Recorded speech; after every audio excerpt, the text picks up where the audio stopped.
short time ago, the United States military began major combat operations in Iran. Our objective is to defend the American people by eliminating imminent threats from the Iranian regime, a vicious group of very hard, terrible people. Its menacing activities directly endanger the United States, our troops, our bases overseas, and our allies throughout the world.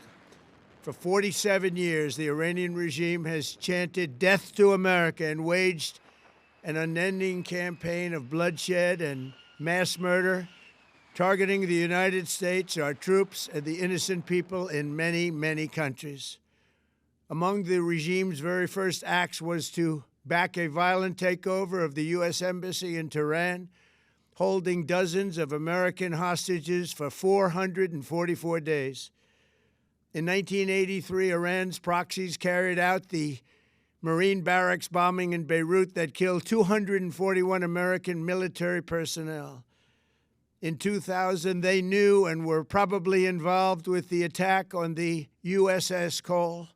Many died. Iranian forces killed and maimed hundreds of American service members in Iraq. The regime's proxies have continued to launch countless attacks against American forces stationed in the Middle East in recent years, as well as U.S. naval and commercial vessels in international shipping lanes. It's been mass terror, and we're not going to put up with it any longer. From Lebanon to Yemen and Syria to Iraq, the regime has armed, trained, and funded terrorist militias that have soaked the earth with blood and guts. And it was Iran's proxy, Hamas, that launched the monstrous October 7th attacks on Israel, slaughtering more than 1,000 innocent people, including 46 Americans, while taking 12 of our citizens hostage. It was brutal, something like the world has never seen before. Iran is the world's #1 state sponsor of terror and just recently killed tens of thousands of its own citizens on the street as they protested. It has always been the policy of the United States, in particular, my administration, that this terrorist regime can never have a nuclear weapon. I'll say it again, they can never have a nuclear weapon. That is why in Operation Midnight Hammer last June, we obliterated the regime's nuclear program at Fordow, Natanz, and Isfahan. After that attack, we warned them never to resume their malicious pursuit of nuclear weapons, and we sought repeatedly to make a deal. We tried. They wanted to do it. They didn't want to do it. Again, they wanted to do it. They didn't want to do it. They didn't know what was happening. They just wanted to practice evil. But Iran refused, just as it has for decades and decades. They've rejected every opportunity to renounce their nuclear ambitions, and we can't take it anymore. Instead, they attempted to rebuild their nuclear program and to continue developing long-range missiles that can now threaten our very good friends and allies in Europe, our troops stationed overseas, and could soon reach the American homeland.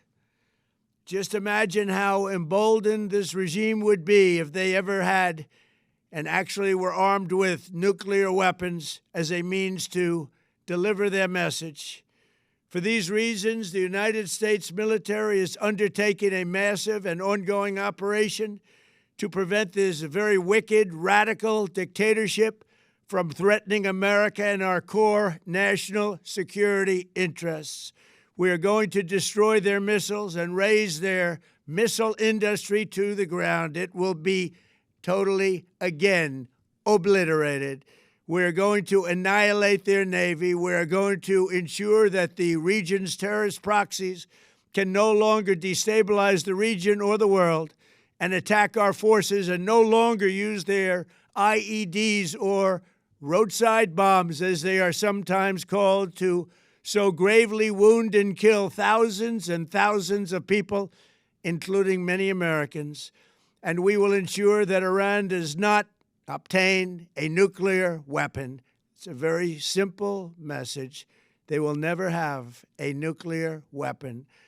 This regime will soon learn that no one should challenge the strength and might of the United States Armed Forces. I built and rebuilt our military in my first administration, and there is no military on earth even close to its power, strength, or sophistication.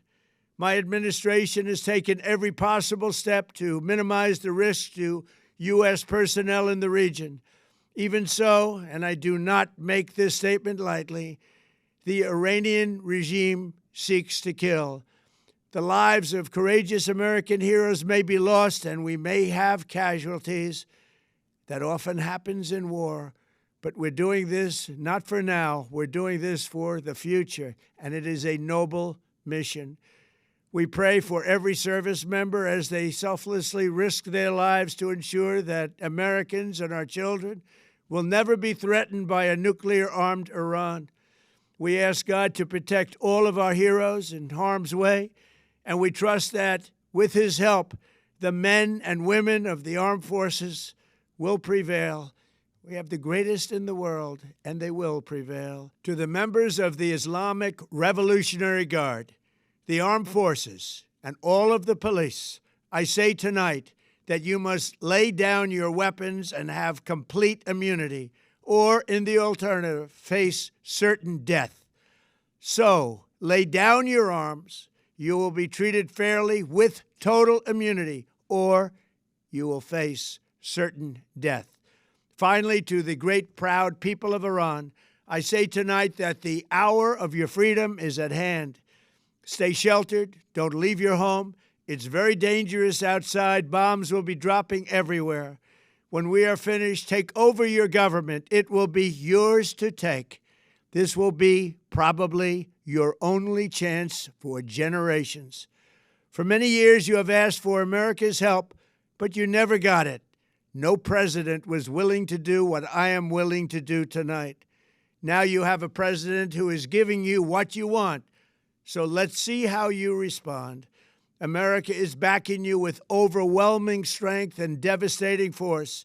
Now is the time to seize control of your destiny and to unleash the prosperous and glorious future that is close within your reach. This is the moment for action.